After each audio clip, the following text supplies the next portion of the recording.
the word freedom awakens yearning.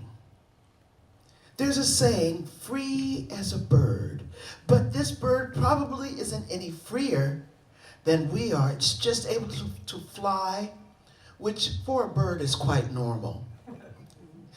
Did you know in order to do this, most birds have to consume double their body weight in food every day? Otherwise, they would starve, and that would be the end to any flying.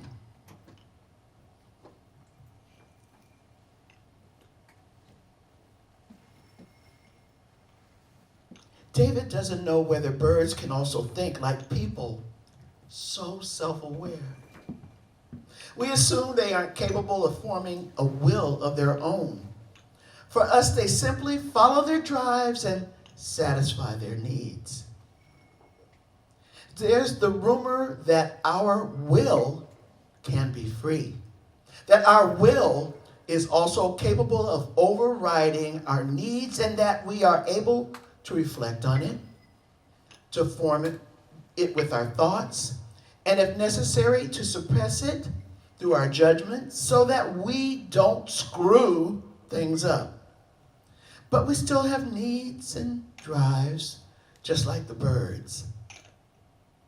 And the continual supposition of them seems not to be without consequences to our health.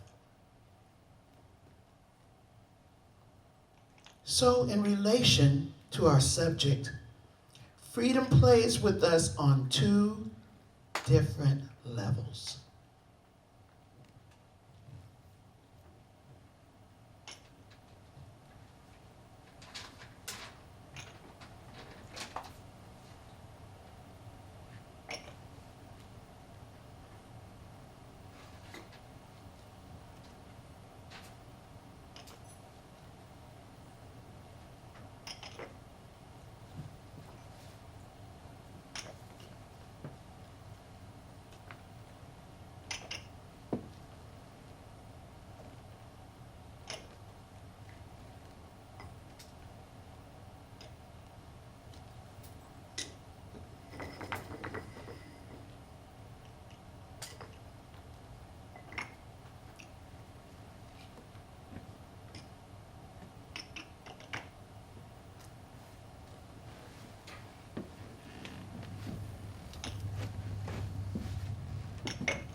So the idea of making freedom the subject for a solo piece, which has become a duo now, has come to me about a week after my father had died.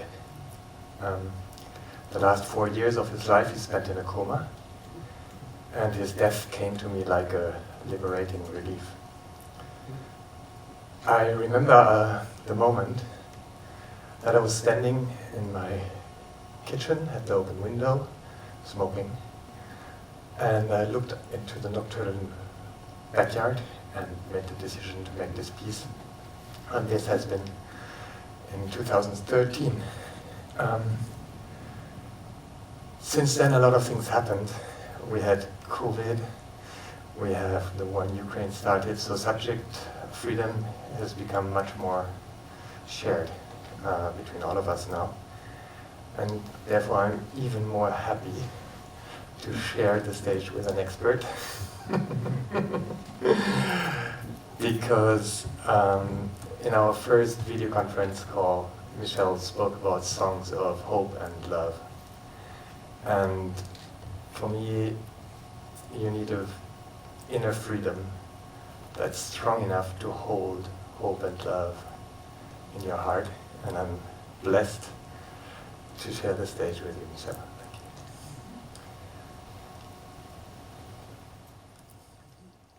Freedom, freedom, freedom, freedom. Freedom, freedom, freedom, freedom.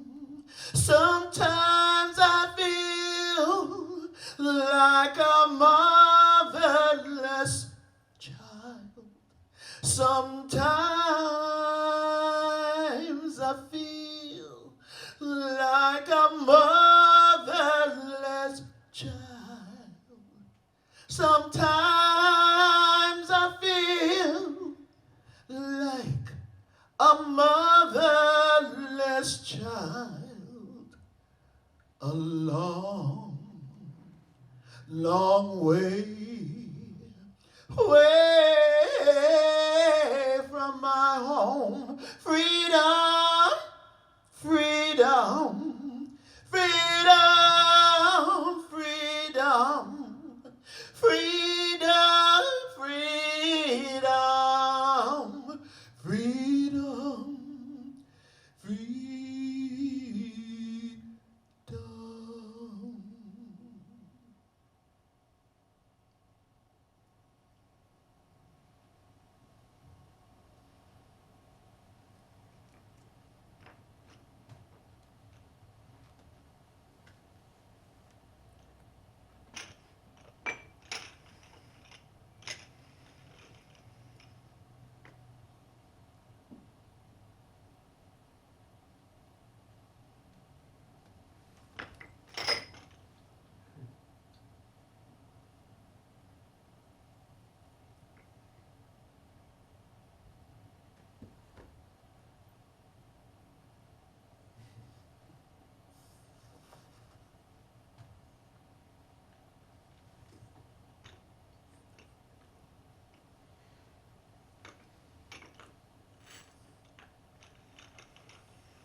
Sometimes I feel like I'm almost gone.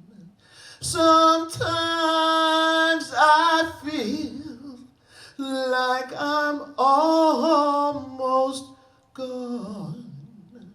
Sometimes I feel like I'm almost gone.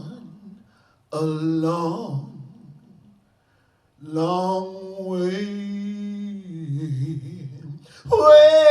from my home. Clap your hands, join me. Clap your hands, clap your hands. Don't be scared. Clap your hands, clap your hands, clap your hands, clap your hands, clap your hands. I got a telephone in my bosom, and I can call him up from my heart. I've got a telephone in my bosom, and I can call him up from my heart. When I need my brother, when I need my mother, when I need my father, when I need my sister.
So, when I was a little kid, I was not allowed to drink Coca-Cola. Strictly not. But at the age of 7, I was at a friend's birthday party, and there was a bouncy castle, and liters of Coca-Cola in these beautifully sculpted small glass bottles. And I had about 8 of those. And I was jumping the whole day. Back at home, I decided to climb a tree, and high on Coca-Cola, I thought I was Tarzan. And I decided to swing from one branch to the next, but I missed the very first one that slipped out of my hand and hit my nose on the root of this tree.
singing in the dead of night. Take these broken wings and learn to fly. All your life you were only waiting for this moment to arise. Blackbird singing in the dead of night. Take these sunken eyes and learn to see. All your life you were only waiting for this moment to be free. Blackbird fly. Blackbird fly into the light of the dark black night. Paul McCartney wrote the lyrics to one of the Beatles' most prolific songs, Blackbird, in 1968, regarding two women who were his inspiration. It was Thelma Mother Shed Ware and Elizabeth Eckford. Both of them were members of the Little Rock Nine. When Paul introduced the song, he would say that the term bird is British slang for girl. So actually, the song was about a black girl. Blackbird singing in the dead of night. Take these broken wings and learn to fly. All your life you were only waiting for this moment to arise. You were only waiting for this moment to arise. Blackbird fly. Blackbird fly into the light of the dark black night.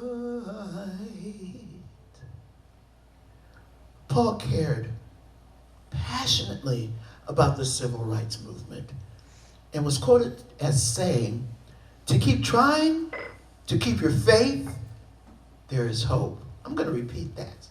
To keep trying, to keep your faith, there is hope. You were only waiting for this moment to arise. Freedom.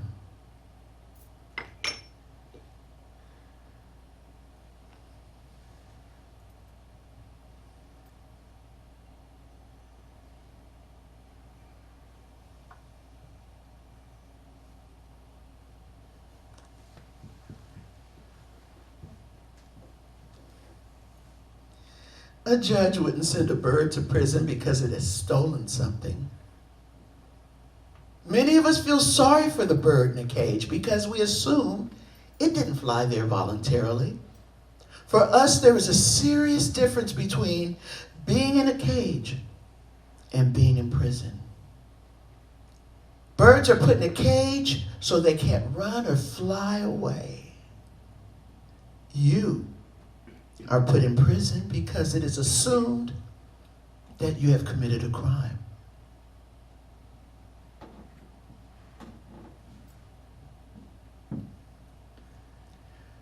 Well, McCartney's Blackbirds, while standing up for their freedoms, could expect to be put in prison in return. David instead is far away from this and any other forms of severe oppression by the outer world. Therefore, David was reflecting more about the inner workings of freedom. How about the mind? How about the mind, thought David to himself. We have both cages and prisons in our heads, and it's often we who put ourselves behind bars. We are the builders of our own mental cages, and sometimes we remand ourselves in custody. This too is a part of our freedom, as we are constantly observing these cages from within and from without. Sometimes we break out only to find ourselves in captivity again. And now and then, a really wonderful thing happens. We make a decision and do something, sometimes even when we know it will hurt.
While David was asking himself about the kind of freedom he was actually concerned with in his piece, the following events occurred.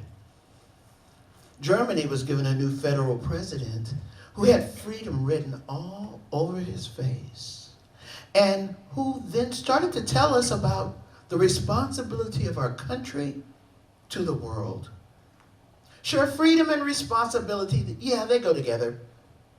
But David just couldn't get rid of the feeling that this responsibility was actually another word for military intervention, which people were slowly being prepared for. Now, 8 years later, and in the light of the invasion of the Ukraine, Germany muscles up their military spending, and the Ukrainian fight for maintaining their national sovereignty is aired 24/7. 24/7. Haven't all wars been fought in the name of freedom? A certain Mr. Snowden made official what we already suspected, namely that there are no more secrets in the digital world. David observed more self-inhibition when it came to sharing or commenting on content, a form of self-censorship. But freedom on the internet, and not only the one that came from anonymity, was reduced rapidly in that time, where the media reported on revolutions, mainly in the Middle East, sparked off by social media. Also, David asked himself if certain topics themselves get copyrighted, and he saw that on his most used video platform, a report on fracking, for example, would get replaced with the copyright violation screen.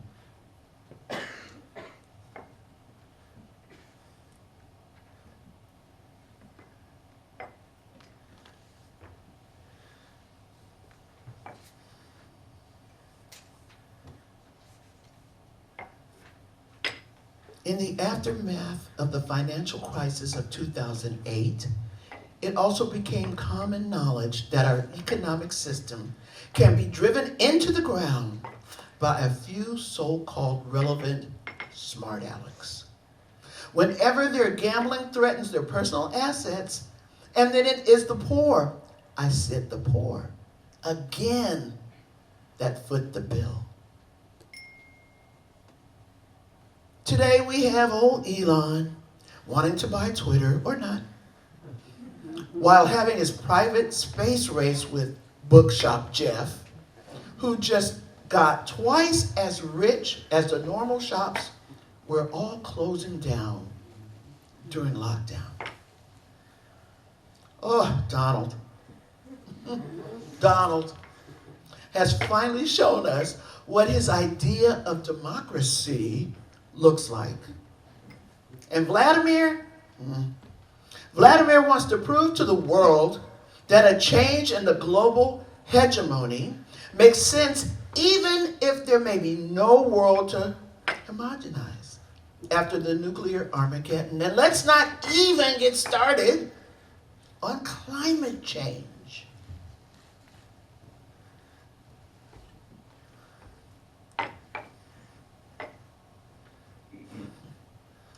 Aren't there at least 4 seats in a Tesla? And is there not already one in orbit? Why not just for cell therapy? Imagine those 4 guys sitting in there having KFC for lunch and listening to Major Tom by David Bowie.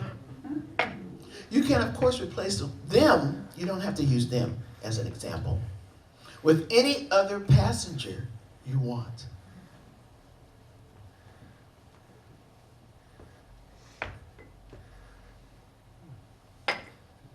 Apparently, we live in a world that has found its sorry order, and there is nothing to be done about it.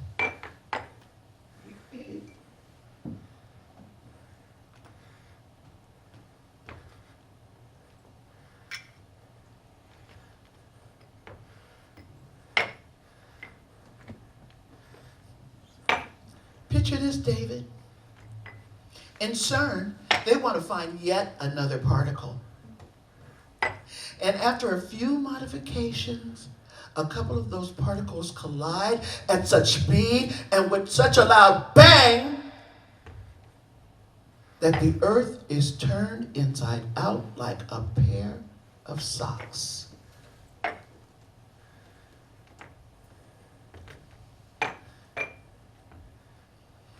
Or imagine you're sitting at your desk, and then all of a sudden the lights go out. Cyber war, infrastructure eradicated. No phone, no reception, no internet, no electricity. The sewage remains untreated. The nuclear reactors melt down. And after a few romantic days, everything collapses.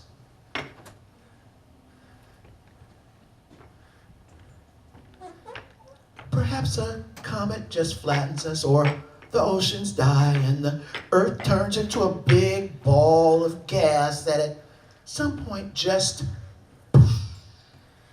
explodes.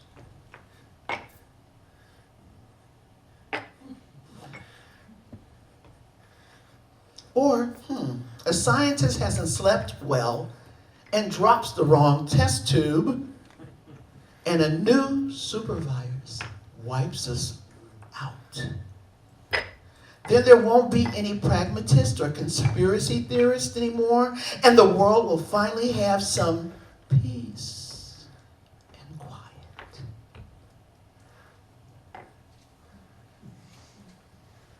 Wow, these are gloomy thoughts, right? Do you feel it's normal to be affected by these questions? Does your perception of the world often change? Or does it stay more or less the same? Do you think as well that the world only has a place for pragmatism and conspiracy theorists like myself? Is this sad state of affairs in which humanity finds itself the natural world order? Must I learn to adopt and adapt, to be pragmatic, to make it work as best as I can for me, for my mere survival? Or are we manipulated, controlled, conditioned, and hypnotized? Is there someone in the shadow pulling the strings of our society, our economy, and politics? What makes it so easy today to see conspiracy everywhere? Is everything so interconnected? Is egotism, vanity so powerful? Is powerful and is power inevitably so egotistical? Is there nothing to be done about it? How do you draw a line between reality and fiction?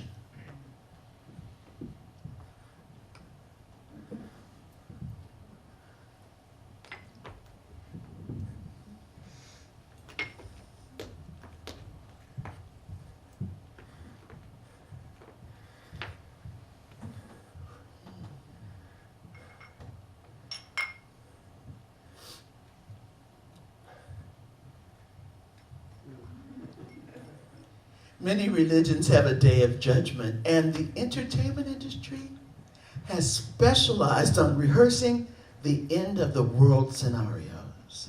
Isn't it funny that for many of us, the apocalypse seems more plausible than modifying our economic system towards freedom for people instead of money? Can't wrap this around my head. You know, comets, they can come around once in a million years, but an economic system is short-lived. Ideology is strongest when it is no longer perceived ideology. It's invisible, natural, and that especially applies to the pragmatist in us. In us? Thanks a lot.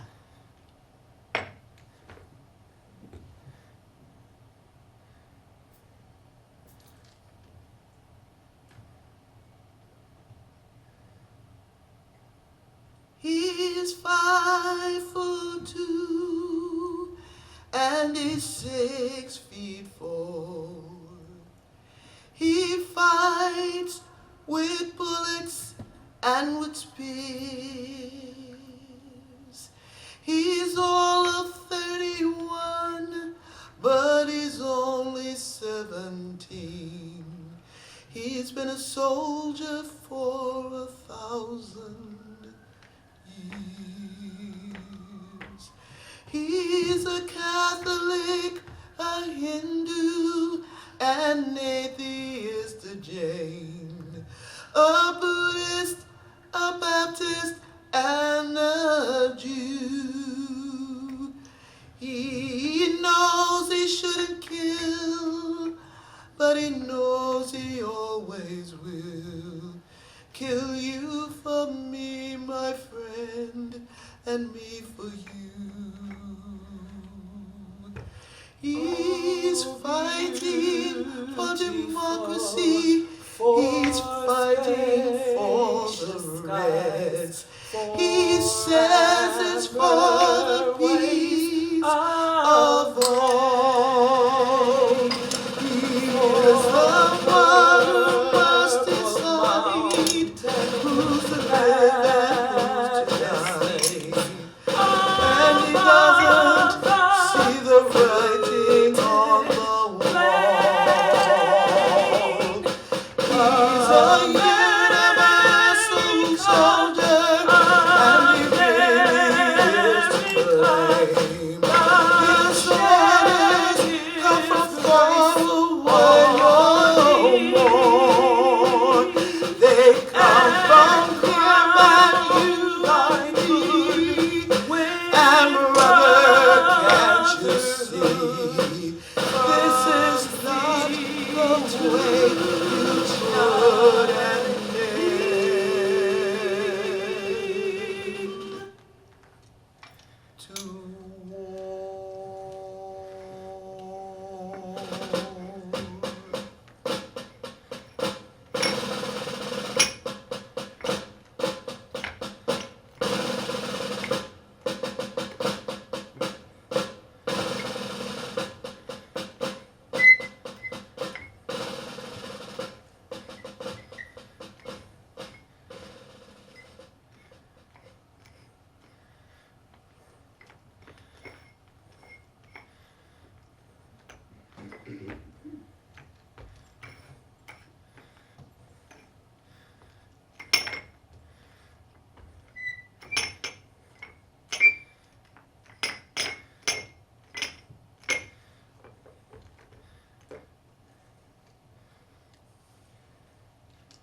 So, after my art studies, I went to Korea and Japan for the first time.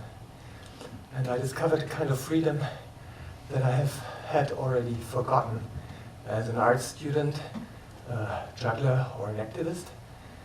And it is that there is a really strong social hierarchy in these countries. Everyone has its place and there are rules to be followed without ifs and buts.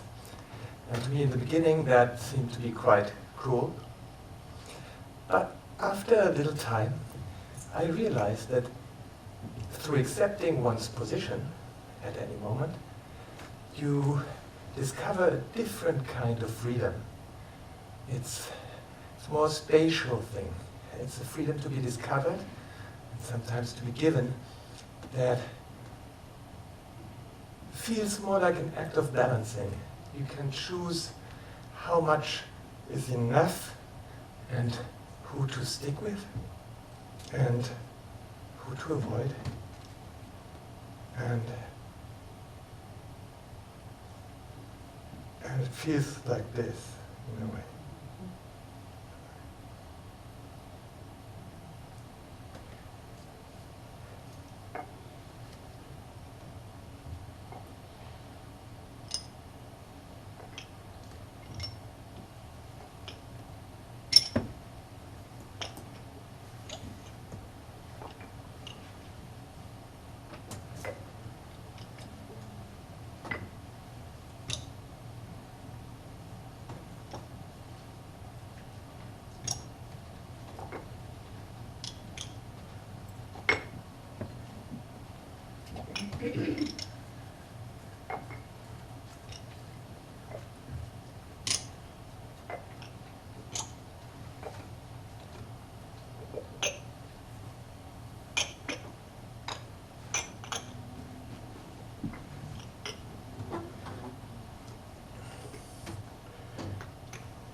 I said, come ye who would have peace. It's time to learn how to pray.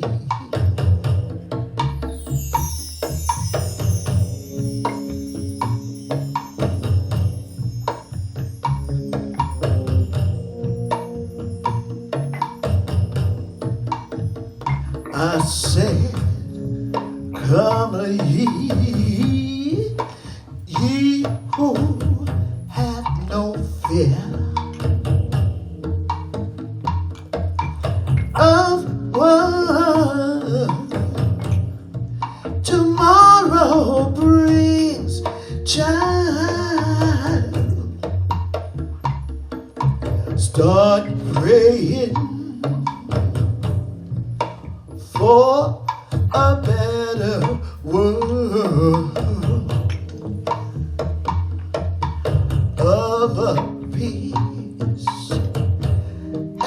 all good things.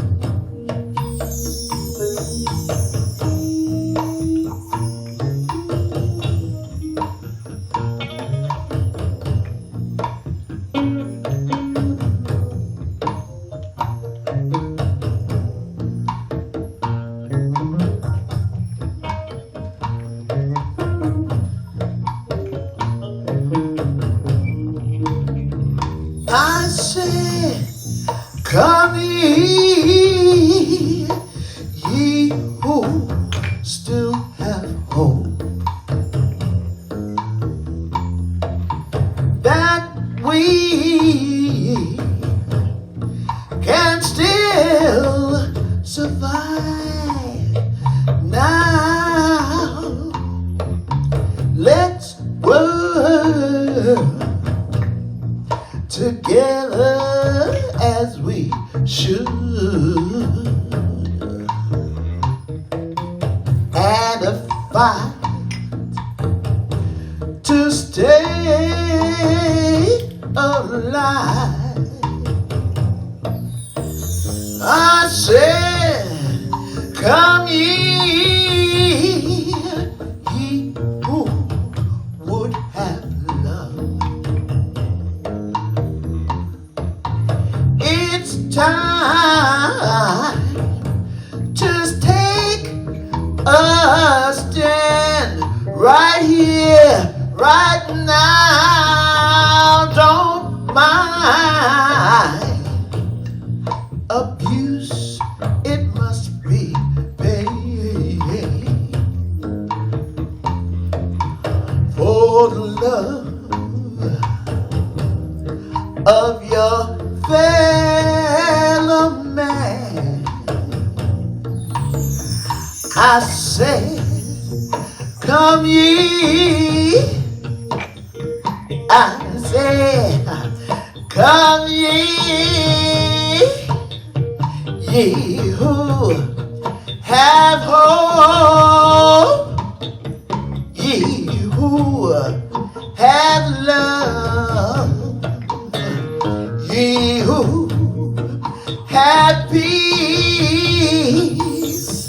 ye who have no fear.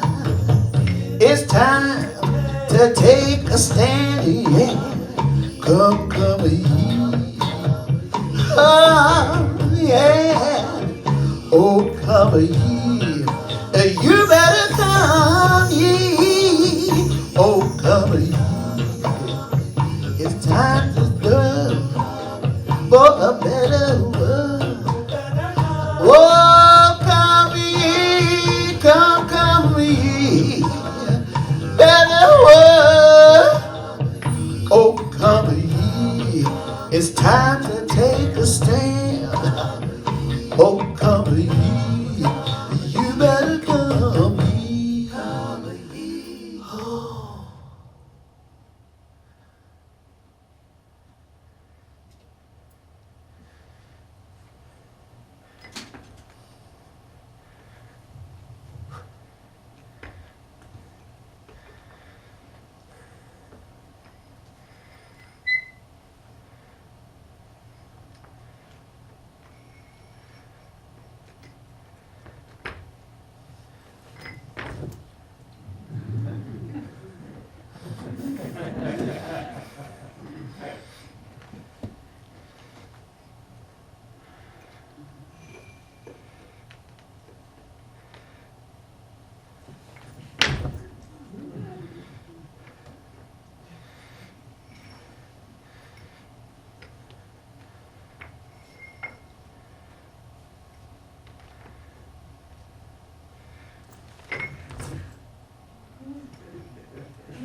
One last one.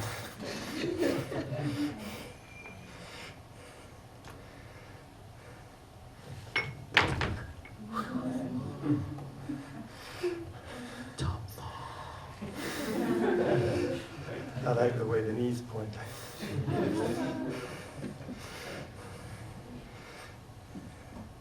Do another one. We can start. David wanted to be liberated from the concept of freedom, from its burden.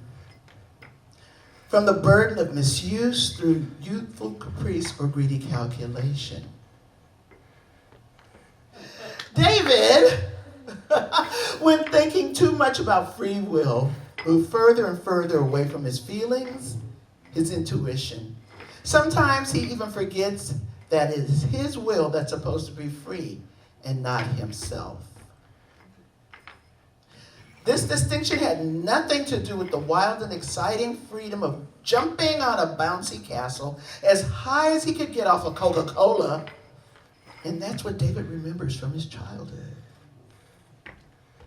Hinda, a fighter for women's right in Tunis, said, "I don't think anyone knows exactly what freedom is.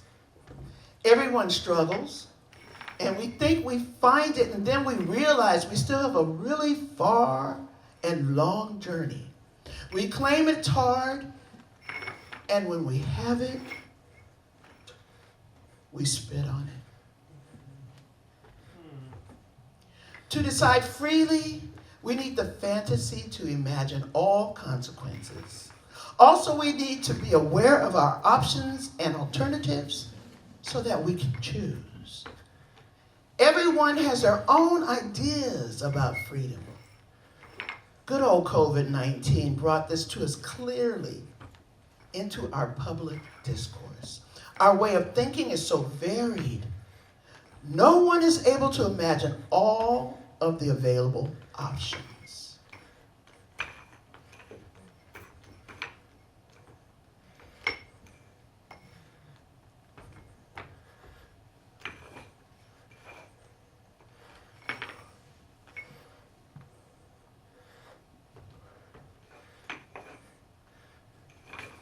If we want to make freedom our objective, we have to decide what type of freedom is most important to us. We cannot all be free everywhere, but each of us can be free differently. If we want to learn different manifestations of freedom for one another, freedom can become contagious. If you want to be free, you should be with others and eager to learn.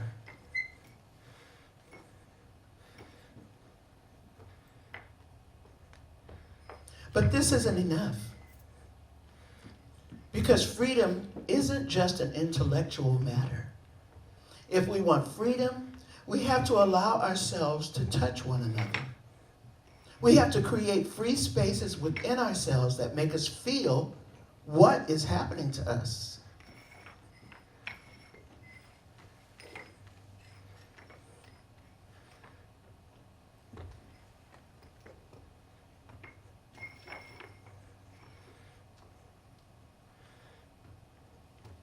And then we can go and pursue our freedom together.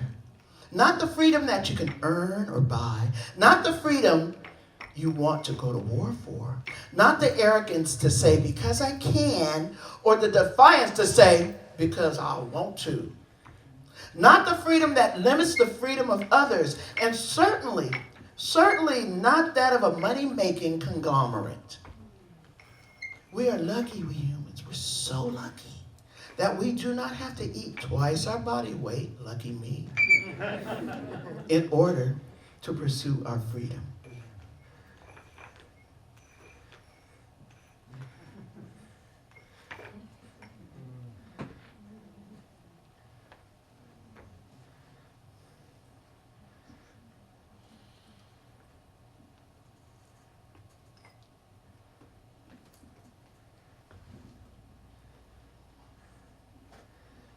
In Karachi, David once heard the saying that love is the bridge between us and everything. I love that line. Love is the bridge between us